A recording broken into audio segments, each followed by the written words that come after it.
দাম্পত্য জীবনে অসুখী বিনা, যার স্বামী তাকে সহধর্মিণী নয় বরং পণ্য হিসাবে ব্যবহার করে, তার উপর চালায় অমানবিক নির্যাতন আর অপমান। আর এরই ফলে বিনা পরকীয়ার সম্পর্কে ধাবিত হয় তারই স্বামীর বন্ধুর সাথে। কিন্তু এটিই ছিল তার অনেক বড় ভুল। রবিশ গোপনে ভিডিও করে নেয় তাদের ব্যক্তিগত মুহূর্তের। এরপর ব্ল্যাকমেইল করা শুরু করে। সব রাস্তা বন্ধ হয়ে যাওয়া বিনা কি এখানেই শেষ হয়ে যাবে, নাকি নতুন কোনো প্ল্যান করে বেরিয়ে আসবে এই গোলক ধাঁধা থেকে? এরকমই কয়েকটা ছোট ছোট গল্প জানবো আজকের ভিডিওতে। চলুন তাহলে শুরু করা যাক। তো আমাদের প্রথম গল্পের নাম ছাজ্জুকে দাহি ভাল্লে। গল্পের শুরুতে আমরা আমরিক নামের একজন শিখ ছেলেকে দেখতে পাই, যে একটি আশ্রমে কাজ করত। আমরিক তার কাজ সেরে একটা ছবি তুলে, আর সে নিজের ছবি দেখে নিজেই মুগ্ধ হয়ে যায় আর নিজেই নিজের প্রশংসা করতে থাকে। এরপর সে তার ছবি তার টিন্ডার অ্যাকাউন্টের প্রোফাইল পিক হিসেবে দেয়। তখনই তাকে কেউ ডাক দেয়, তাই সে দৌড়ে সেদিকে চলে যায়। এরপর আমাদের আমরিনের মাকে দেখানো হয়। দেখা যায় যে তার স্বামী অর্থাৎ আমরিনের বাবা অফিস যাওয়ার পর সে চুপি চুপি সিঁড়ি দিয়ে উপরে উঠছে, আর সে তার হাতের কাপড়ের মধ্যে একটা মোবাইল ফোন লুকিয়ে নিয়ে যায়। তো সে আমরিনের ঘরে গিয়ে পৌঁছায়। সে ঘুমন্ত আমরিনের পাশে সেই মোবাইল ফোনটি রেখে দেয়। এরপর সে সিঁড়ি দিয়ে নামার সময় আমরিনের পাশে রাখা মোবাইলে কল দেয়, যার কল পেয়ে আমরিনের ঘুম ভাঙে। সে তার পাশে একটি মোবাইল দেখে বেশ খুশি হয়ে যায়। সে ওই গিফট রিবনে মোড়ানো নতুন ফোন দেখে বুঝতে পারে এটা আর কেউ না, তার মা তার জন্য কিনেছে। তখন সে তার মাকে চিৎকার করে জিজ্ঞেস করে তার বাবা কি বাড়ি আছে। তখন তার মা বলে না, সে তো কখন চলে গেছে। যেই কথা শুনে সে দৌড়ে তার মায়ের কাছে আসে আর তাকে জড়িয়ে ধরে ধন্যবাদ জানায়, কারণ সে তাকে নতুন ফোন কিনে দিয়েছে। আমরিন তাকে তখন জিজ্ঞেস করে সে তার বাবাকে কিভাবে রাজি করিয়েছে। তখন তার মা বলে সে এখনো তার বাবাকে এসব কিছুই জানায়নি। আসলে আমরিনের বাবা পছন্দ করতো না যে তার মেয়ের কাছে কোনো ফোন থাকুক, এবং সে মেয়েদের খুব বেশি একটা স্বাধীনভাবে চলাফেরা করা পছন্দ করে না। তাই আমরিনের মা তার বাবাকে কথা জানায়নি। তাই সে আমরিনকে কিছুদিন লুকিয়ে লুকিয়েই তার মোবাইল ফোন চালাতে বলে, আর সেও ধীরে ধীরে আমরিনের বাবাকে এই কথা জানাবে আর তাকে এই ব্যাপারে বুঝাবে। তো আমরিনের মায়ের কথাবার্তা শুনে আমরা এটা বুঝতে পারি যে তার মা অন্য সব মায়েদের মতো না, সে খুবই ওপেন মাইন্ডেড একজন মা। যাই হোক, তো সে আমরিনকে জানায় কলেজে গেলে তার সাথে অনেক ছেলের দেখা হবে, যাদের মধ্যে কেউ কেউ তার কাছে নাম্বারও চাইবে। তখন আমরিন বলে আজকাল প্রেম কলেজে নয় মা, টিন্ডার অ্যাপে হয়। এই বলে সে টিন্ডার অ্যাপে একটি অ্যাকাউন্ট খোলে। তার মা বলে সে যেখানেই হোক না কেন, যাকেই পছন্দ করুক না কেন, ছেলেটি যেন মুসলিম হয়, তাহলে সে তার বাবাকে কোনো মতে রাজি করিয়ে তার বিয়ে দিতে পারবে তার সাথে। তার মানে আমরিনরা মুসলিম ছিল। যাই হোক, তখন আমরিন বলে তাদের এখানে কয়জন মুসলিম ছেলেই বা আছে, আছে তো শুধু কিউট কিউট শিখ ছেলেরা। এই বলে সে টিন্ডার অ্যাপে আমরিকের প্রোফাইল দেখে তাকে রিকোয়েস্ট পাঠায়। কিন্তু তার মা তার কথা শুনে গম্ভীর স্বরে বলে এই মেয়ে, এই সত্যি কথা কি কেউ কখনো এত জোরে বলে? এই বলেই তারা দুজন হাসতে থাকে। এদিকে আমরিক রেওয়াজ করার সময় টিন্ডার থেকে মেসেজ আসে যে তার প্রোফাইল একটি মেয়ের সাথে ম্যাচ হয়েছে, যেটা দেখে সে অনেক খুশি হয়। আর সেই মেয়েটা আর কেউ নয়, আমাদের আমরিন ছিল। এরপর আমরিন আমরিকের সাথে মেসেজে কথা বলা শুরু করে। আমরিক বলে সে মিউজিকের সাথে জড়িত আছে। এরপর তারা বিভিন্ন কথা বলতে থাকে। আমরিন আমরিককে তার প্রিয় নায়কের কথাও জিজ্ঞেস করে। তখন আমরিক বলে সে শাহরুখ খানকে অনেক পছন্দ করে, সে তার অনেক বড় ফ্যান। তখন আমরিন বলে তার প্রিয় নায়কও শাহরুখ খান। এরপর তারা রাতের বেলাও কথা বলে। তো পরের দিন আমরিন বাজারে গেলে আমরিক তার মাথায় দাস্তার বাঁধতে বাঁধতে আমরিনকে জিজ্ঞেস করে তার প্রিয় রং কি। তখন আমরিন বলে সে লাল রং পছন্দ করে, যার কথা শুনে আমরিক তার নীল রঙের দাস্তার খুলে লাল রঙের কাপড় দিয়ে দাস্তার পরে। তারা সারা রাত ধরে কথা বলে। এরপর পরের দিন সকালবেলা আমরিক আমরিনের সাথে দেখা করার জন্য তাকে মেসেজ পাঠাতে চায়, কিন্তু সে সেই মেসেজ দেওয়ার সাহস পাচ্ছিল না, কারণ না জানি আমরিন আবার কি মনে করে। তবুও সে সাহস করে আমরিনকে দেখা করার কথা বলে। তখন আমরিনও তার সাথে দেখা করতে রাজি হয়।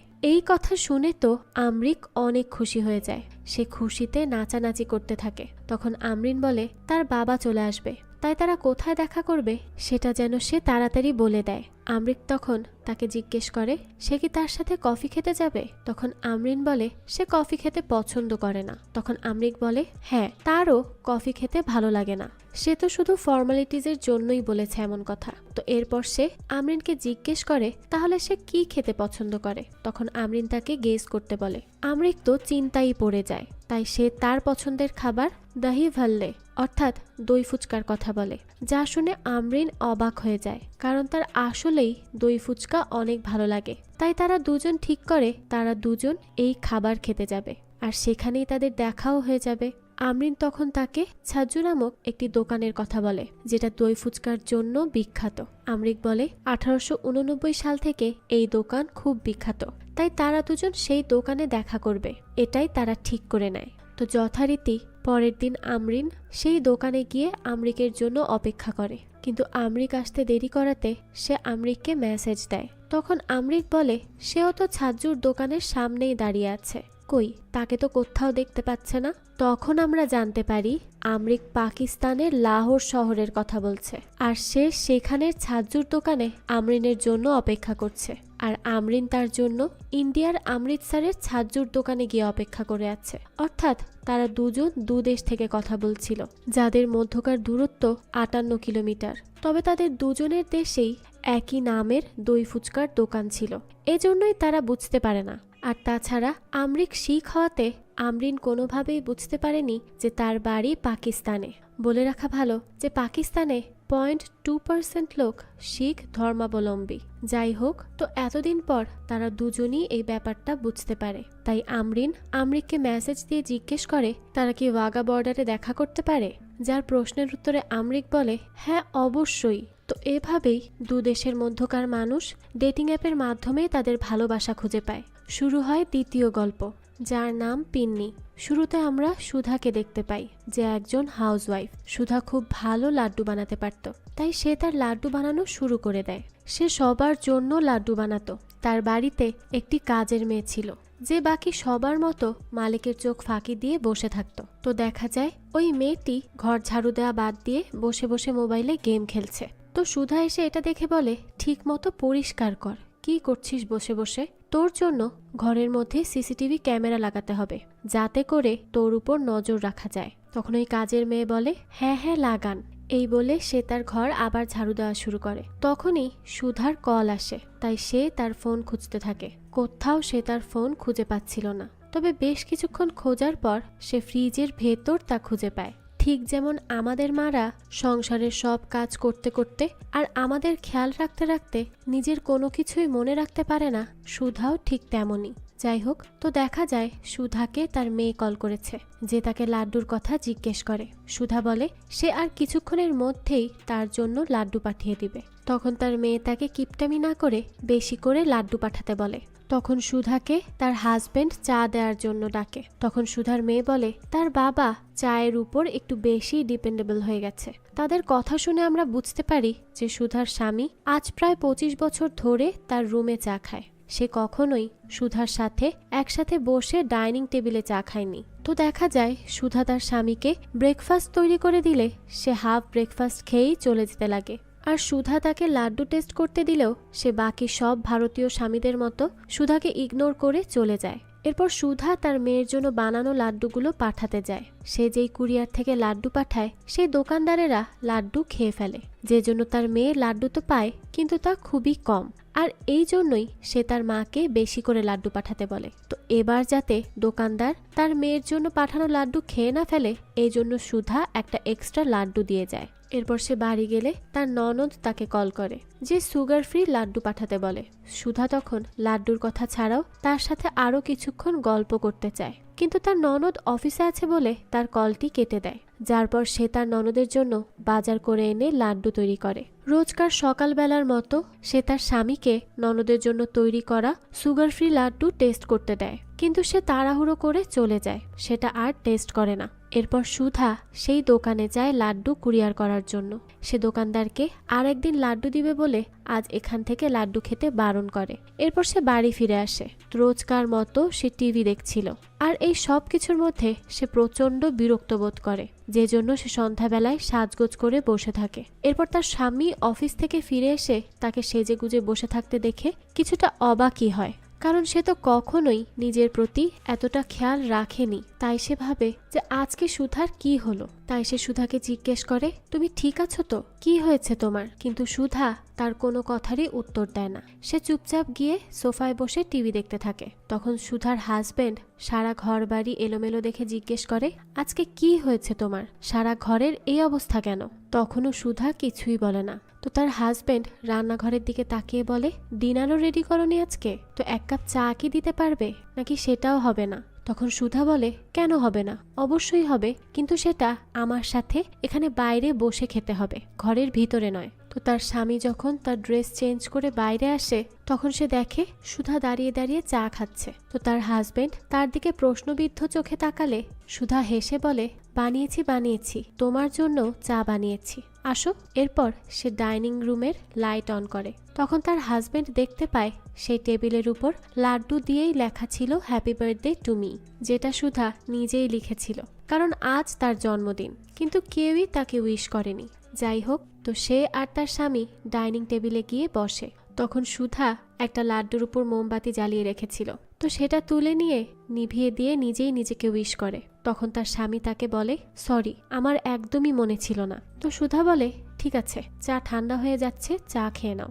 এরপর সুধা তার স্বামীর হাতে সেই লাড্ডুও ধরিয়ে দেয়। তো তার স্বামী যখনই চা মুখে দিতে যাবে, তখনই সে খেয়াল করে তাদের বাড়ির কাজের মেয়েও চা আর লাড্ডু খাচ্ছে, যাকে সুধা কখনোই লাড্ডু দিত না। তো এইটা দেখে সুধার হাজবেন্ড তার দিকে অবাক হয়ে তাকিয়ে থাকে। তখন কাজের মেয়ে হাসে আর বলে, সেই একমাত্র যে সুধাকে আজকে বার্থডে উইশ করেছে, যে জন্যই সে তাকে চা আর লাড্ডুও খেতে দিয়েছে। তো এরপর সুধার স্বামী আর কথা না বাড়িয়ে প্রথমবারের মতো সুধার সাথে একসাথে টেবিলে বসে চা খায়, আর তার হাতের বানানো লাড্ডুও খায়। সুধার এই ছোট একটা পরিবর্তন তার স্বামীর এত বছরের অভ্যাসকে পাল্টে দিয়েছে। আর সুধাও এত বছর পুরো সংসারের খেয়ালই রেখে গেছে, নিজের দিকে একবার তাকিয়েও দেখেনি। তাই সে আজকে পুরো সংসার বাদ দিয়ে শুধুমাত্র নিজেকে নিয়ে একটু ভেবেছে। আমাদের মাদেরও ঠিক এমনই করা উচিত। তারা তো আজীবন শুধু আমাদের জন্য করেই গেল, কিন্তু আমরা তার বিনিময়ে কি বা দিতে পারি? তাই আমাদেরও উচিত তাদেরকে একটু সাপোর্ট দেয়া, যাতে তারাও নিজেদের দিকে একটু খেয়াল দিতে পারে। যাই হোক, এরপর শুরু হয় তৃতীয় গল্প, যার নাম স্লিপিং পার্টনার। তো গল্পের শুরুতে আমরা বিনাকে দেখতে পাই, যে একজন হাউসওয়াইফ। বিনার আঙুলে ব্যথা পাওয়ার জন্য সে ডাক্তারের কাছে যায়, যেখানে ডাক্তার তাকে ব্যান্ডেজ করে দেয় এবং জানায় এরপর যদি সে আবার আঙুলে ব্যথা পায় তাহলে তাকে সার্জারি করাতে হবে। আর তার আঙুল তার স্বামী সারাদ তার সাথে ঘনিষ্ঠ হওয়ার সময় ভেঙে ফেলেছে, কিন্তু এই কথা তো সে আর কাউকে বলতেও পারে না। যাই হোক, এরপর সে বাড়ি ফিরে আসে। একদিন বিনাদের বাড়িতে রবিশ নামের তার স্বামী সারাদের বিজনেস পার্টনার আসে। তখন সারাদ বিনাকে কিছু বিজনেস পেপারে সাইন করতে বলে। তখন রাবিশ বিনাকে বলে পেপারগুলোতে সাইন করার আগে এর টার্মস অ্যান্ড কন্ডিশন পড়ে নিতে। যেই কথা শুনে সারাদ হাসে আর বলে বিনা এত কিছু বোঝে না, আর সে বুঝবেও না। সে তো শুধু একজন স্লিপিং পার্টনার হয়েই রয়ে গেছে। সে তার ফ্রেন্ডের সামনে তার বউকেই অপমান করে দিল। যেই কথা শুনে আমরা এটা বুঝতে পারি যে সারাদ বিনাকে এতটুকুও সম্মান করে না, সে তাকে নিচু চোখে দেখে। আর এই জন্যই তো সে তার স্ত্রীকে একজন স্লিপিং পার্টনারের সাথে তুলনা করে। তো রবিশ চলে যাওয়ার পর বিনা তার মেয়ের সাথে ভিডিও কলে কথা বলে। তখন সে তার মেয়েকে বলে সে এবার তাকে প্যারিস ট্রিপে না পাঠিয়ে বাড়ি নিয়ে এসে একজন পারফেক্ট হাউসওয়াইফ হওয়া শিখাবে। তখন তার মেয়ে কিছুটা বিরক্ত হয় আর তার মাকে বলে সে একজন পারফেক্ট হাউসওয়াইফ হয়ে কী বা করতে পেরেছে। যেই কথা শুনে বিনা কষ্ট পায়। তো তার মেয়ে কল কাটার পর সে তার মেয়ের হয়ে নিজেই নিজেকে সরি বলে এবং আঙুল ভাঙার জন্য সারাদের হয়ে নিজেই নিজের কাছে ক্ষমা চায়। তো পরের দিন সারাদ অফিসে যাওয়ার পর তার কাজের মেয়েও বাড়ি চলে যায়। তখন রাবিশ তাদের বাড়িতে আসে। বিনা রাবিশকে জানায় সারাদ বাড়িতে নেই। তখন রাবিশ বলে সে তার কাছে এসেছে, সারাদের কাছে নয়। এরপর সে বিনাকে তার বিয়ের কার্ড দিয়ে ইনভাইট করে। বিনা তখন তার জন্য চা বানাতে যায়। তো তো সে চা বানাতে বানাতে তাকে জিজ্ঞেস করে তার হবু স্ত্রীর নাম কি। তখন রাবিশ বলে তার হবু স্ত্রীর নাম গায়ত্রী। এরপর সে বিনার কাছে আসে আর তাকে বলে, ভাবি আপনি বেশ সুন্দর গান গান, স্টেজে উঠেও নিশ্চয়ই অনেক সুন্দর গান করেন। বিনা বলে, করতাম, কিন্তু বিয়ের পর এখন আর কিছুই করি না। তখন রাবিশ বলে, ভাগ্যিস আমার হবু স্ত্রী গান গাইতে পারে না, তো বিয়ের পর গান না গাইলেও চলবে। তো এরপর সে বিনাকে বলে সে তার হবু স্ত্রীকে বলেছে একজন জুয়েলারি ডিজাইনার হতে, কারণ সে বেশ সুন্দর জুয়েলারি ডিজাইন করে। এরপর সে তার ফোনে তার হবু স্ত্রীর ডিজাইন করা কিছু জুয়েলারি বিনাকে দেখায়। বিনাও সেগুলো দেখে বেশ প্রশংসা করে, আর এরপর সে তার হবু স্ত্রীর ছবিও দেখায়। বিনা বলে, বাহ, তোমার হবু স্ত্রী তো বেশ সুন্দর। তো রাবিশ বলে, হ্যাঁ ভাবি, আপনিও অনেক সুন্দর। তারপর সে বিনাকে বলতে থাকে, আপনি তো বেশ ভালো, কিন্তু সারাদ আপনাকে আপনার যোগ্য সম্মানই দেয় না, কারণ সে যদি আপনাকে যোগ্য সম্মান দিত তাহলে আপনাকে শুধুমাত্র স্লিপিং পার্টনার বলতো না। আপনার জন্য অসম্মান না, ভালোবাসার প্রয়োজন। তো রাবিশ এসব বলতে বলতেই বিনার চুলে হাত দেয় আর বলে সে এত সুন্দর কেন, যার এমন আচার আচরণ বিনার খুব একটা পছন্দ হয় না। তাই সে দরজা খুলে রাবিশকে চলে যেতে বলে, কিন্তু রাবিশ জোর করেই তার কাছাকাছি আসে। বিনা প্রথমে তাকে দূরে ঠেলে দিতে চাইলেও পরে সে রাবিশকে আর দূরে ঠেলে দিতে পারে না। তখন রাবিশ বলে, আমাকে একবার বিশ্বাস করে দেখুন। যাই হোক, এরপর তারা দুজন ইন্টিমেট হয়। বিনা রাবিশের উপর অনেক খুশি হয়, কারণ যা কিছু হয়েছে এতে তারও মত আছে, আর তার স্বামী সারাদ তো তাকে শুধু স্লিপিং পার্টনার হিসেবেই দেখে,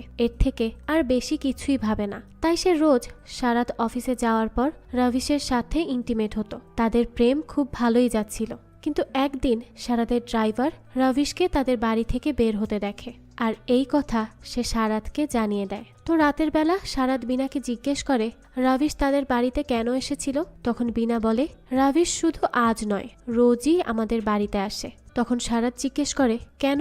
বিনা বলে, রাবিশ তাকে পছন্দ করে, তাই সে এখানে আসে এবং তারা একসাথে ঘনিষ্ঠ সময় কাটায়। যার কথা শুনে সারাদ তাকে টেনে আয়নার সামনে নিয়ে যায়। সে বিনাকে নিজেকে দেখতে বলে। সারাদ বিনাকে বলে, তুমি দেখতে জঘন্য, আর রাবিশ যেই লেভেলের তার আশেপাশে হাজারটা সুন্দরী মেয়ে ঘোরাফেরা করে, আর যেই মেয়েকে সে বিয়ে করতে চলেছে সে খুবই সুন্দর। এরপর সারাদ আরও বলে সে তার নিজের স্বামী হয়েও তাকে স্পর্শ করতে চায় না, আর রাবিশ তার সাথে ঘনিষ্ঠ হবে এটা সে বিশ্বাসও করতে পারে না।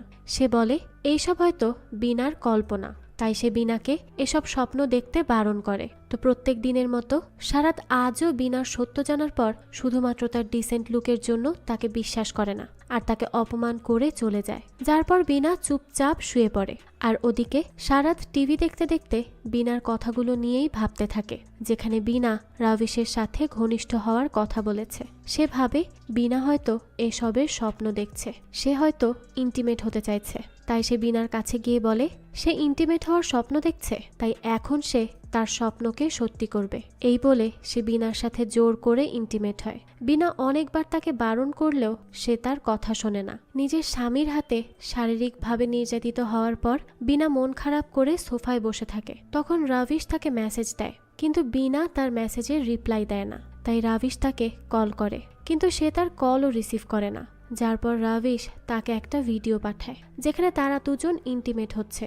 রাবিশ বিনার চোখ ফাঁকি দিয়ে এই ভিডিও করেছিল তাকে ব্ল্যাকমেইল করার জন্য। তো বিনা তাকে কল করে এই ভিডিও এখনই ডিলিট করতে বলে, কিন্তু রাবিশ বলে সে এই ভিডিও ডিলিট করবে না। তো এই সব শুনে বিনা অনেক কান্নাকাটি করে, আর পরের দিন সকালবেলা সে সোজা চলে যায় থানায়। এরপর দেখা যায় গাড়ি নিয়ে তাড়াহুড়ো করে সারাদও সেখানে চলে আসে, যেখানে গিয়ে সে বিনাকে বলে রাবিশ এমএলএর ছেলে, সে তার নামে মিথ্যা কেস করলে তাদের মান সম্মান শেষ হয়ে যাবে। তখন ইন্সপেক্টর এসে জানায় বিনা তার বিরুদ্ধে ডোমেস্টিক ভায়োলেন্সের রিপোর্ট করতে এসেছে, কারণ সে তার স্ত্রীকে প্রত্যেক রাতে শারীরিকভাবে নির্যাতন করত।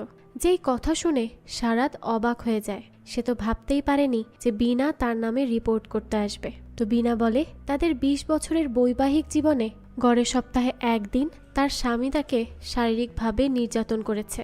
সারাদ তাকে প্রথম নির্যাতন করেছিল বিয়ের প্রথম দিন, আর শেষবার গতকাল রাতে। তখন সারাদ বিনাকে বলে সে ঘরের বিষয় নিয়ে বাইরে কেন কথা বলছে, তাই সে বিনাকে রিকোয়েস্ট করে তারা যেন এই বিষয় নিয়ে বাড়ি গিয়ে কথা বলে। তো বিনা এরপর তার কথায় রাজি হয়। তার সাথে বাড়ি ফিরে যেতে লাগে। তো যাওয়ার পথে গাড়িতে বিনা সারাদের বলা কথাগুলো মনে করতে থাকে। তো সারাদ তখন পাশ থেকে বলে, তুমি চিন্তা করো না, আমরা এই সব কিছু সলভ করে ফেলবো, তোমাকে বেস্ট সাইকিয়াট্রিস্টের কাছে নিয়ে যাব, এরপর সব ঠিক হয়ে যাবে। কিন্তু বিনা তার কথার কোনোই উত্তর দেয় না। তো তারা বাড়ি ফিরে গেলে বিনা তাকে জিজ্ঞেস করে সে বাড়ি ফিরে কথা বলবে বলেছিল, সে কি কথা বলবে।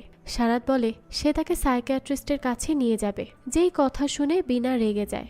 সে রেগে বলে সে ভাবছে রাভিশের সাথে যা যা হয়েছে সেই সব কিছুই তার মন গড়া কাহিনী। এই বলে সে সারাদকে রাভিশের সাথে তার ইন্টিমেট হওয়ার ভিডিওটি দেখায়, যেটা দেখে সারাদ হতবাক হয়ে যায়। তখন বিনা বলে একজন মেয়েকে একজন স্ত্রীকে এইভাবে ট্রিট করতে হয়। সারাদ তখন কিছুক্ষণ চুপ করে থাকে আর বিনাকে বলে যা হয়েছে হয়েছে, তারা আবার নতুন করে সবকিছু শুরু করবে। তখন বিনা বলে তাদের মধ্যে আর কোনো কিছুই নেই, সে রোজ তাকে শারীরিকভাবে নির্যাতন করেছে আর আজকের পর থেকে সে যেন তাকে আর কখনোই স্পর্শ করতে না আসে। এই বলে তারা দুজন আলাদা ঘরে ঘুমিয়ে পড়ে। তো পরের দিন সকালবেলা ফোনের শব্দ শুনে সারাদের ঘুম ভাঙে। সে জানতে পারে রাভিশ এবং গায়ত্রীর বিয়ে ক্যান্সেল হয়ে গেছে। তো সে বিনাকে এই কথা জানালে বিনার এতে কোনোই রিয়াকশন ছিল না। তখনই দরজায় কড়া নাড়ার শব্দ পাওয়া যায়। তো সারাদ গিয়ে দরজা খুলে দেখা যায় রাভিশ এসেছে। যে বিনার দিকে তেড়ে আসতে গেলে সারাদ তাকে আটকায়। রাভিশ বিনাকে বলে তার সাহস কি করে হয় গায়ত্রীকে ওই ভিডিওটি পাঠানোর। সারাদ বলে সে কি করে পাঠাবে, তার কাছে তো গায়ত্রীর নাম্বারও নেই। তখন বিনা বলে সে ফেসবুকে ভিডিওটি পাঠিয়েছে। রাভিশ তখন তাকে হুমকি দেয়। বিনা বলে সে কি তার ভিডিওটি ভাইরাল করে দিবে, দিলে দিক, তার মতো আরো হাজারো আন্টির ভিডিও অনলাইনে আছে, দরকার হলে আরো একটা ভিডিও বাড়বে, কিন্তু সে যদি এই ভিডিওটা শেয়ার করে দেয় তাহলে রাভিশেরই বেশি ক্ষতি হবে, কারণ তার বাবা একজন এমএলএ আর এই ভিডিও লিক হলে তাদেরই সম্মানহানি হবে। আর তার বাবা নির্বাচনে দাঁড়াতেও পারবে না, সবাই তাদেরকে ছিছি করবে। এই বলে সে তার কাজের মেয়েকে ছুটি দিয়ে নিজেকে ট্রিট দিবে বলে বাইরে বেরিয়ে যায়। এরপর সারাদ আর রাভিশ দুজনই চুপ হয়ে দাঁড়িয়ে থাকে, কারণ রাভিশ তাকে কিছুই বলতে পারছে না ভিডিওর জন্য, কারণ এখানে তার পরিবারের সম্মানের ব্যাপার আছে। আর সারাদ চুপ হয়ে থাকে কারণ বিনা বলেছে সে তার উপর শারীরিক নির্যাতনের কেস করে দিবে। যাই হোক, তো এরপর দেখা যায় এই সব কিছু থেকে বেরিয়ে বিনা নিজেকে মুক্ত করে। সে আর কারো স্লিপিং পার্টনার হয়ে থাকতে চায় না। এত বছর পর হলেও সে নিজেকে মুক্ত করতে পেরেছে। তো এরপর শুরু হয় চতুর্থ গল্প, যেই গল্পের নাম সানি সাইড আপ। তো এখানে আমরা ডাক্তার কাভিয়াকে দেখি, যে হাসপাতালে তার ডিউটি করছিল। তখন তার বয়ফ্রেন্ড তার জন্য একটি তরমুজ পাঠায়, যেটা দেখে তার ফ্রেন্ডরা হাসতে থাকে যে কেউ কি তার গার্লফ্রেন্ডকে তরমুজ পাঠায়। তো কাভিয়া বলে সে তো এমনি বলেছিল তার তরমুজ খেতে ইচ্ছা করছে, আর বিশাল তার জন্য সত্যি একটা আস্ত তরমুজ পাঠিয়ে দিয়েছে। তখন তার ফ্রেন্ড তাকে বিশালকে প্রপোজ করতে বলে। কাভিয়া বলে সে বিশালকে প্রপোজ করবে না, সে এখনো বিয়ের জন্য প্রস্তুত নয়। এরপর সে পেশেন্টদের দেখতে যায়। তখন সে দেখে একজন পেশেন্টের বাড়ির লোক এই হাসপাতালে এসে কান্না করছে। তাই সে তাকে বকা দিয়ে বলে সে এই ইমার্জেন্সি রুমের সামনে কান্না কেন করছে, এটা হসপিটাল, তাই তাকে এখানকার সব নিয়ম কানুন মেনে চলতে হবে। এরপর সে তার সমস্ত পেশেন্টদের চেক করতে যায়। এদিকে তার মা, ভাই এবং বিশাল তাকে কল করে। তারা সবাই কল করতে থাকলেও সে ব্যস্ততার জন্য তাদের কল রিসিভ করে না। তো এরপর সে কাজের ফাঁকে তার ভাইকে কল করে। তখন সে জানতে পারে তার ভাইয়ের স্টোমাক ক্যান্সার হয়েছে। যেই কথা শুনে সে তার ভাইকে সান্ত্বনা দিয়ে শক্ত থাকতে বলে। এরপর তার ভাইয়ের কল রাখার পর সে নিজেই কান্নায় ভেঙে পড়ে। যেই কাভিয়া রোগীর স্বজনদের হাসপাতালে কান্না করতে মানা করে আর তাদের কান্না করার জন্য সে তাদেরকে বকাবকিও করত। আর আজ সেই কাভিয়া নিজেই কান্নায় ভেঙে পড়ে তার ভাইয়ের ক্যান্সারের কথা শুনে। এরপর সে তার মায়ের সাথে কথা বলে, আর তার মাও তাকে এই জন্যই কল করেছিল। তার মাও কল করে কান্না করতে থাকে। তখন কাভিয়া তার মাকেও কান্না না করে শান্ত থাকতে বলে, কারণ সে যদি কান্না করে তাহলে তার ভাই বীর সাহস কোথায় পাবে, সে তার অসুস্থতার সাথে লড়াই করার সাহসই পাবে না। তাই সে তার মাকে কান্না করতে বারণ করে। এরপর সে তার শিফট শেষে বাড়ি ফিরতে চায়। তখন নার্স এসে জানায় অন্য এক ডাক্তার বাড়ি ফিরে গেছে, তাই সে যেন তার হয়ে এই শিফটে কাজ করে এবং রোগীদের রেডিও থেরাপি দেয়। যেই কথা শুনে কাভিয়া আপসেট হয়ে যায়, কারণ সে ডিউটি শেষে বাড়ি ফিরে যেতে চেয়েছিল, কিন্তু বাধ্য হয়েই তাকে ডিউটি করতে হয়। তখন বিশাল তাকে মেসেজ দিলে সে তাকে বীরের ক্যান্সারের বিষয়টা জানায়। যেটা জানতে পেরে বিশাল তাকে সান্ত্বনা দেয় এবং সুযোগ পেলে তাকে কল করতে বলে। এরপর কাভিয়া তার ফাইলগুলো চেক করতে করতেই ঘুমিয়ে পড়ে। তখন হঠাৎই অ্যালার্ম বেজে উঠলে সে ঘুম থেকে উঠে রোগীদের দেখতে যায়। যেই রোগীদের মধ্যে একজন ছিল মিসেস ভার্মা, যার সাথে কাভিয়া গল্প করে। তো এই মিসেস ভার্মা এই হসপিটালের সবচেয়ে পজিটিভ একজন রোগী। মিসেস ভার্মার কথায় তাদের জীবন তো একটাই, আর এই জীবনেই তার ক্যান্সার হয়ে গেছে। সে ভেবেছিল তার স্বামীর রিটায়ারমেন্টের পর তারা ওয়ার্ল্ড ট্যুরে যাবে, কিন্তু এর আগেই তার এই রোগ ধরা পড়ে। তাই এখন তার সময় এখানেই কাটাতে হচ্ছে। মানুষের লাইফে অনেক আনপ্রেডিক্টেবল ঘটনা ঘটে, তাই এই সমস্ত ঘটনাগুলোকে মানিয়ে নিয়ে তাদেরকে পজিটিভ দিকগুলোকে মেনে চলা উচিত। অর্থাৎ জীবনে ডার্ক সাইড আর সানি সাইড দুইটাই থাকে, তাই আমাদের উচিত সবসময় সানি সাইডটাকেই উপরে রাখা, তাহলেই জীবন সুন্দর হয়ে যাবে। যার কথা শুনে কাভিয়া অনেক মোটিভেট হয়। সেও তার লাইফের সকল হার্ড সিচুয়েশনগুলো মেনে নেয়। এরপর থেকে সে ডিসিশন নেয় সে এখন থেকে তার ফ্যামিলির সবাইকেও সময় দেওয়ার চেষ্টা করবে, কারণ এতদিন কাজের প্রেসারে সে এগুলো কিছুই করতে পারত না। আর সে বিশালকেও প্রপোজ করবে। তো এরপর সে বিশালকে কল করে আর তাকে তার সাথে দেখা করতে বলে। বিশাল তার সাথে দেখা করতে এলে সে চকলেট র্যাপার দিয়ে একটি রিং বানিয়ে বিশালকে বিয়ের জন্য প্রপোজ করে। আর এই প্রপোজাল দেখে তো বিশাল অবাক হয়ে যায় এবং তার প্রপোজাল সে একসেপ্টও করে নেয়। আর এখানেই এই সুন্দর মোটিভেশনাল গল্পটি শেষ হয়। এখন শুরু হয় 5 নাম্বার গল্প, যার নাম ন্যানোসোফোবিয়া। এখানে মিসেস বালসারাকে দেখানো হয়। মিসেস বালসারা ডাইমেনশিয়ায় আক্রান্ত, অর্থাৎ সে সব কিছুই ভুলে যায়। তার স্বামী মারা যাওয়ার পর সে সম্পূর্ণ একা। তার একটি কন্যা সন্তান রয়েছে, কিন্তু সেও সেই সুদূর আমেরিকার বোস্টন শহরে থাকে। তো এইখানে তার আপন বলতে কেউই ছিল না, আর এই বয়সে এসে তার সাথে কথা বলার মতো কেউ ছিল না। তাই সে তার বাড়ির একটি ফুলের টবের সাথে সারা দিন তার মনের কথা বলতো, এতটাই একা ছিল সে। তো একদিন সে বসে বসে টিভি দেখছিল, তখন টিভিতে একটি বাচ্চাকে কাশতে দেখে তার মনে পড়ে যায় তার নাতিরও কাশি আছে। তাই সে তাড়াহুড়ো করে তার মেয়ে শিরিনকে কল করে আর জিজ্ঞেস করে সে কি তার ছেলেকে ওষুধ খাইয়েছে, কারণ তার ছেলের তো অনেক কাশি হচ্ছে। তখন শিরিন বলে সে তাকে ওষুধ খাইয়েছে আর এখন তার কাশি নেই। আর সে তার মাকে এটাও বলে যে এই ঘটনাটা 3 মাস আগের, তার ছেলে 3 মাস আগে অসুস্থ ছিল, এখন নেই। তাহলে সে এখন আবার কেন এই কথা বলছে? তো আমেরিকাতে তখন যেহেতু রাত ছিল, তাই এত রাতে তার মায়ের কল পেয়ে শিরিন কিছুটা বিরক্তই হয়। তাই সে তার মায়ের সাথে খুব একটা ভালো করে কথা না বলেই কল রেখে দেয়। তাই সে একটু মন খারাপই করে। তো তার কথা শেষ হওয়ার পর মিসেস বালসারা আবারও টিভি দেখতে থাকে। তখন টিভিতে কিছু খাটো লোকদেরকে দেখে সে ঘাবড়ে যায়, কারণ তাদের দেখে তার বাড়ির কাজের লোক র্যাঞ্চোর কথা মনে পড়ে যায়। আসলে র্যাঞ্চো কিছু মাস আগেই তার বাড়ি লুট করতে চেয়েছিল। তখন সে জানালা দিয়ে র্যাঞ্চোকে তার বাড়ির ভিতর প্রবেশ করতে দেখে। র্যাঞ্চো তখন তার দিকে একটি ছুরি তাক করে আর বলে তার জীবন নষ্ট করে দিয়ে সে এখন খুব ভালো আছে, তাই না? মিসেস বালসারা তখন ভয়ে তার কাছে ক্ষমা চায়। তখন র্যাঞ্চো তাকে তার আলমারির সামনে নিয়ে গিয়ে সমস্ত টাকা পয়সা এবং গয়নাগাটি দিয়ে দিতে বলে। মিসেস বালসারা আলমারি খুলতে না পারলে র্যাঞ্চো নিজের হাতে তখন আলমারি খোলে। এরপর সে বালসারাকে আলমারিতে থাকা সমস্ত টাকা এবং গয়না দিতে বলে। মিসেস বালসারা তাকে সমস্ত টাকা দিয়েও দেয় এবং তাকে জানায় তার সব গয়না ব্যাংকে রয়েছে। তখন র্যাঞ্চো টাকাগুলো গুনতে থাকে আর এই সুযোগে মিসেস বালসারা পালাতে শুরু করে, কিন্তু র্যাঞ্চো তা বুঝতে পেরে তাকে মারতে থাকে। আর তখনই মিসেস বালসারা তার চিন্তা থেকে বেরিয়ে আসে। আসলে এতক্ষণ ধরে সে ভাবছিল যে সে যদি পালানোর চেষ্টা করে তাহলে র্যাঞ্চো তার সাথে কি করতে পারে। পর সে জানালার পাশে সেই ফুলের টবটি দেখতে পায়, যেটা দেখে সে আস্তে আস্তে টবটি এনে র্যাঞ্চোর মাথায় আঘাত করে।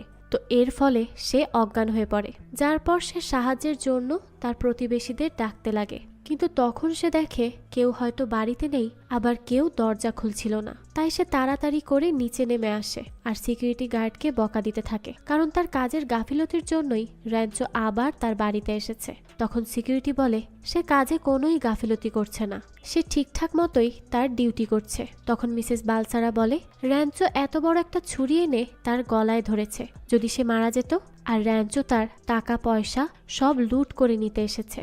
তখন সেদিক দিয়ে মিমি নামের তার এক প্রতিবেশীর মেয়ে যেতে থাকে। তখন সে মিসেস বালসারাকে শান্ত করে আর বলে, র্যাঞ্চো তো 6 মাস আগে তার বাড়িতে ডাকাতি করতে চেয়েছিল, আর এখন সে জেলে আছে। তাই সে যেন আর এই বিষয়টা নিয়ে চিন্তা না করে আর চুপচাপ তার বাসায় চলে যায়, কারণ এই সব কিছুই তার মনের ভুল। আর তাদের মনে যখন কোনো একটা ঘটনা বা কারোর জন্য ভয় সৃষ্টি হয়, তখন তারা ভয় পেতে থাকে। তাই সে মিসেস বালসারাকে তার ভয়কে জানালা দিয়ে ফেলে নতুন করে ভয় ছাড়া বাঁচতে বলে এবং তার ওষুধগুলো নিয়ম করে খেতে বলে, যার কথা শুনে মিসেস বালসারা অনেক সাহস পায়। এরপর সে তার ঘরে ফিরে যায়। আর এদিকে মিমি সিকিউরিটি গার্ডকে বকা দেয়, কারণ সে মিসেস বালসারার অসুস্থতার কথা জেনেও তার সাথে খারাপ ব্যবহার করেছে।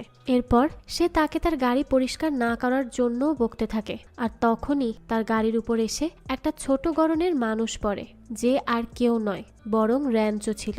আর র্যাঞ্চোকে মিসেস বালসারাই জানালা দিয়ে ফেলে দিয়েছে, কারণ মিমি তাকে তার ভয়কে জানালা দিয়ে বাইরে ফেলে দিতে বলেছিল। তাই মিসেস বালসারাও মিমির কথা শুনে ভাবে সে হয়তো এই সব কিছু কল্পনাই করছে, কিন্তু সত্যি সত্যি আজকে র্যাঞ্চো তার বাড়িতে এসেছিল।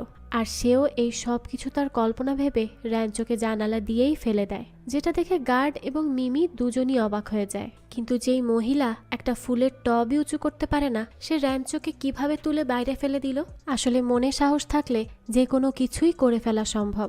যাই হোক, তো এরপর শুরু হয় গল্প নাম্বার 6, যেই গল্পের নাম থাপ্পড়। তো শুরুতে আমরা স্কুল পড়ুয়া দুইজন ভাই বোনকে দেখতে পাই, যাদের নাম বাবলু আর বানি। বাবলু বলে স্কুলের দুষ্টু ছেলেরা আজও তার টিফিন খেয়ে ফেলেছে। তখন বানি তাকে বলে সে কেন টিচারের কাছে তাদের নামে নালিশ করছে না। বাবলু তখন চুপ করে থাকে। সেই সময় বানি তাকে তার টিফিন খেতে দেয়। এরপর তারা দুজন মিলে বাড়ি ফিরে আসে। তো পরের দিন স্কুল থেকে ফেরার সময় বাবলু খেয়াল করে বানি তার পানির বোতলটি স্কুলেই ফেলে এসেছে। তো সে বানিকে এই কথা বললে বানি তাকে অপেক্ষা করতে বলে, আর সে তার বোতলটি আনার জন্য আবারও স্কুলে ফিরে যায়। তখন সেই ছেলেগুলো বাবলুর কাছে আসে আর তাকে বলে সে তো বানিরই ভাই, তাই না? এই বলে তারা বানির জন্য তাকে একটা চিঠি দিয়ে দেয় আর বলে বানি যেন তাড়াতাড়ি এই চিঠির উত্তর দেয়। এই বলে ছেলেগুলো চলে যায়। তখনই বানি সেখানে আসে, যাকে দেখে বাবলু ছেলেগুলোর দেয়া চিঠিটা লুকিয়ে ফেলে।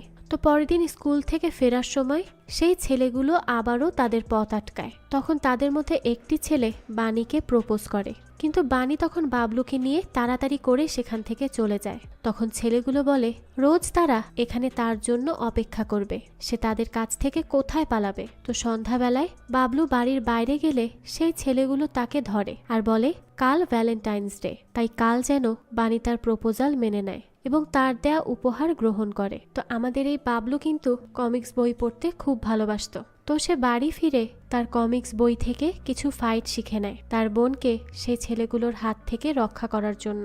এরপর সে পরের দিন তার বোনকে নিয়ে স্কুলে যাওয়ার পথে সে নিজেকে দেখতে পায় যে সে ছেলেগুলোর সামনে বসে আছে আর ছেলেগুলো তাকে দেখছে।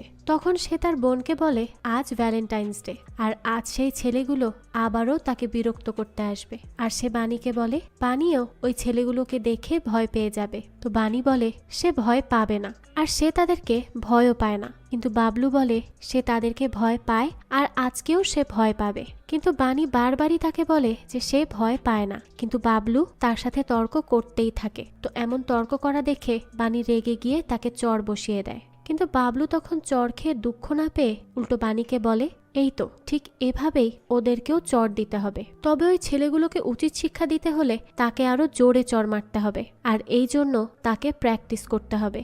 এই কথা বলে সে কয়েকটি ইটের উপর দাঁড়ায় আর বানিকে বলে তাকে চড় মারতে। কিন্তু বানি প্রথমে মারতে চায় না। তখন বাবলু বলে তোকে মারতে হবে, কারণ কাল ওরা রাস্তা আটকে ছিল, আজকে হাত ধরবে আর কাল না জানি আরো কি করবে। এই কথা শুনেই বানি তাকে চড় মেরে দেয়। আর বাবলু তো এটাই চাচ্ছিল, তার বোনকে রাগিয়ে দিয়ে এইভাবে প্র্যাকটিস করাতে। কিন্তু বানি তাকে চড় মারলে বাবলু বলে তার গায়ে কি শক্তি নেই, তাকে এর থেকেও জোরে চড় মারতে হবে, কারণ সে একবারই সুযোগ পাবে। তো এই কথা শুনে বানি তাকে এক চড় মেরে ইটের উপর থেকেই ফেলে দেয়। আর পড়ে গিয়ে বাবলু অনেক খুশি হয়, কারণ এখন সে ওই ছেলেগুলোকে উচিত শিক্ষা দিতে পারবে। বাবলু বলে যখন সে তার হাত দিয়ে চুটকি বাজাবে তখনই যেন সে ওই ছেলেটিকে চড় মারে। যথারীতি তারা স্কুল শেষ করে বাড়ি ফেরার পথে সেই ছেলেগুলো আবারও তাদের পথ আটকায়। আর বাবলু যখনই চুটকি বাজায়, বানি তার পুরো গায়ের শক্তি দিয়ে তাকে একটা চড় মেরে দেয়, যার চড় খেয়ে ছেলেটি দূরে সরে যায়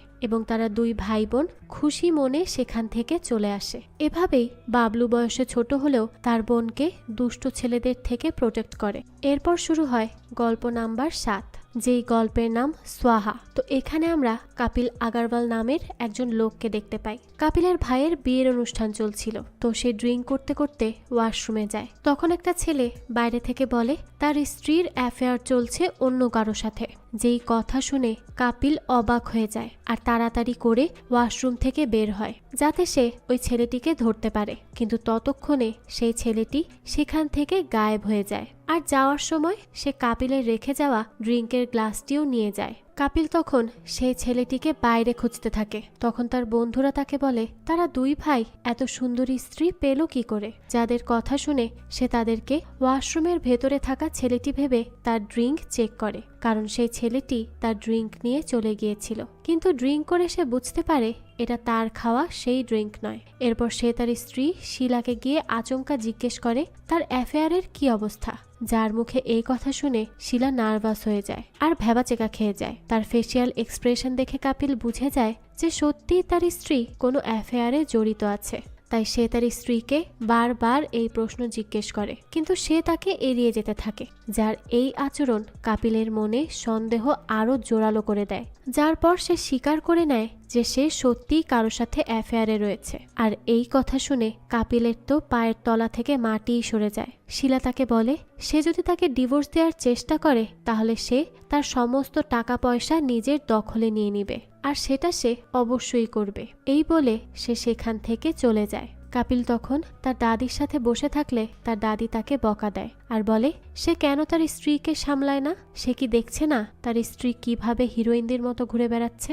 এরপর কাপিল আবার শিলার সাথে কথা বলে আর জিজ্ঞেস করে সে কার সাথে অ্যাফেয়ার করেছে, তারা কি শুধু কিস করেছে নাকি অন্য কিছুও করে ফেলেছে। তখন শিলা হেসে বলে সে বাচ্চাদের মতো কেন কথা বলছে, অ্যাফেয়ারে কি শুধু কিস হয়, সব কিছুই হয়। তখন কাপিল বলে সে কিভাবে এই কাজ করতে পারলো, এই কাজ করার আগে তার মধ্যে কি একবারও তার সংস্কারের কথা মনে পড়েনি। শিলা তখন বলে শুধু তো সে নয়, কাপিল নিজেও তো অ্যাফেয়ারে জড়িয়েছে। তখন কাপিল বলে সে কখনোই কোনো অ্যাফেয়ারে জড়ায়নি। আর সে শিলাকে বলে আর তুমি দুইজনের সাথে অ্যাফেয়ারে জড়িয়ে গেলে। এইসব বলে স্ত্রীর থেকে ধোঁকা খেয়ে কাপিল কান্না করতে থাকে। তখন শিলা তাকে সান্ত্বনা দিয়ে বলে সে আর এসব করবে না, আর এগুলো তো খুবই কমন ব্যাপার, সে এগুলো নিয়ে কেন এত মাইন্ড করছে, মানুষ একজনের সাথে কিভাবে এতগুলো বছর কাটাতে পারে। যাই হোক তুমি কান্না করো না, আমি আর এসবে যাব না, কথা দিচ্ছি। এই বলে সে কাপিলকে ড্রিঙ্ক করতে বলে আর বলে এটা খেয়ে নাও, কালকে সকাল পর্যন্ত আর কিছুই মনে থাকবে না। তো কাপিল সেটা খাওয়ার পর তাকে বলে একটা সেলফি তুলবে। শিলা বলে ঠিক আছে। তো তখন কাপিল তার পকেট থেকে মোবাইলটা বের করে সেলফি তোলার জন্য। তখন সে বলে ও রেকর্ডিংটা তো অফ করতে হবে, ভুলেই গেছি। শিলা তখন বুঝতে পারে কাপিল এতক্ষণ ধরে তার পেটের ভিতর থেকে কথা বের করছিল। কাপিল তখন বলে সেও দেখে নেবে সে কিভাবে তার সব টাকা নিয়ে তাকে কাঙাল বানাবে। শিলা তখন তাকে ওই রেকর্ডিংটা ডিলিট করতে বলে, কিন্তু কাপিল তা করে না। যার পর সে কাপিলের মায়ের কাছে গিয়ে বলে কাপিল ড্রিঙ্ক করে উল্টো পাল্টা কথা বলছে। তখন কাপিলের মা বলে সে তার ছেলেকে চেনে, সে ড্রিঙ্ক করলেও উল্টা পাল্টা কিছুই বলবে না। এরপর কাপিল খেয়াল করে শিলা কারোর সাথে কলে কথা বলছে। তো সে শিলার কাছে গেলে শিলা তাকে দেখে চমকে যায়। তখন কাপিল বলে সে ভয় পাচ্ছে কেন। এরপর সে ড্রিঙ্ক করতে করতে বেশি মাতলামো করতে থাকে। তখন তার ভাই এসে তাকে লেবু পানি খাওয়ায়। আর তখন আমরা শিলা এবং কাপিলের ভাইয়ের কথা শুনতে পারি, আর এটাও বুঝতে পারি যে কাপিলের ভাইয়ের সাথেই শিলার অ্যাফেয়ার চলছিল।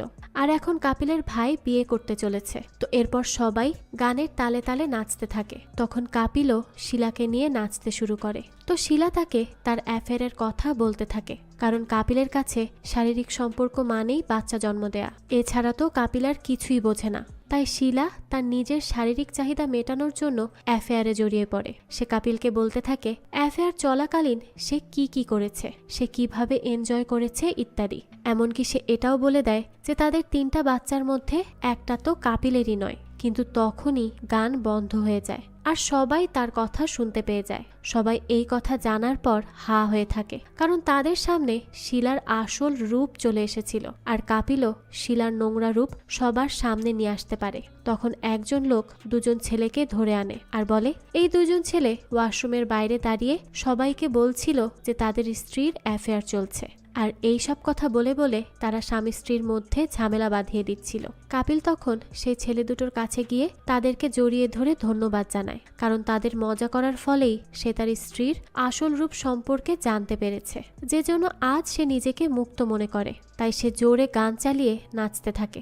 এরপর সে তার 3 জন সন্তানের সাথে তার চেহারা মিলাতে থাকে, এটা বের করার জন্য যে কে তার মতো দেখতে নয় আর কেই বা তার স্ত্রীর প্রেমিকের সন্তান। কিন্তু সে সেই সন্তান খুঁজতে ব্যর্থ হয়, কারণ সে এই 3 সন্তানকেই খুব ভালোবাসে। আর এই দৃশ্যের মধ্য দিয়েই সম্পূর্ণ সিরিজটি শেষ হয়ে যায়। তো এই গল্পগুলোতে আমাদেরকে আমাদের জীবনের সাথে ঘটে যাওয়া বিভিন্ন ঘটনা দেখানো হয়েছে। 2 নাম্বার এবং 5 নাম্বার গল্পতে সুধা এবং মিসেস বালসারাকে দেখানো হয়, যারা তাদের সংসারের জন্য অনেক কিছু করলেও তাদের সন্তানদেরকে স্নেহ মমতা দিয়ে বড় করে তুললেও প্রয়োজন ছাড়া তাদের সন্তানেরা তাদের খবর পর্যন্ত নেয় না। আর তৃতীয় গল্পের বীণা এবং ষষ্ঠ গল্পের বাণী এবং বাবলু যেমন তাদের সমস্যাকে শেষ করে সামনের দিকে এগিয়ে যায়, আমাদেরকেও তাদের মতোই হতে হবে। আর ডক্টর কাভিয়ার মতো খারাপ সিচুয়েশনেও ভালো দিকটা খুঁজে বের করে কিভাবে লাইফ এনজয় করা যায় সেটা শিখতে হবে। তো এই সমস্ত গল্পই আমাদের জীবনের সাথে কোনো না কোনো দিক দিয়ে মিলে যায়। আর আমরা প্রত্যেকেই হয়তো এই গল্পগুলোতে দেখানো প্রত্যেকটা চরিত্রের মতোই। তো এই গল্পগুলো আপনাদের কাছে কেমন লেগেছে? আমার কাছে তো 6 নাম্বার গল্প অর্থাৎ বাবলু আর বাণী এই 2 ভাই বোনের গল্পটা সবচেয়ে বেশি ভালো লেগেছে। তো আপনাদের কাছে কোনটা বেশি ভালো লেগেছে সেটা কিন্তু অবশ্যই আমাদের কমেন্ট করে জানাবেন। যদি ভালো লেগে থাকে তাহলে একটি লাইক দিয়ে যাবেন। এরকমই আরো নতুন নতুন গল্পের আপডেট পেতে আমাদের চ্যানেলটিকে সাবস্ক্রাইব করে বেল আইকনে অল দিয়ে রাখবেন। আজকে তাহলে এই পর্যন্তই, দেখা হচ্ছে নতুন কোনো ভিডিওতে। সেই পর্যন্ত সবাই ভালো থাকবেন। ধন্যবাদ।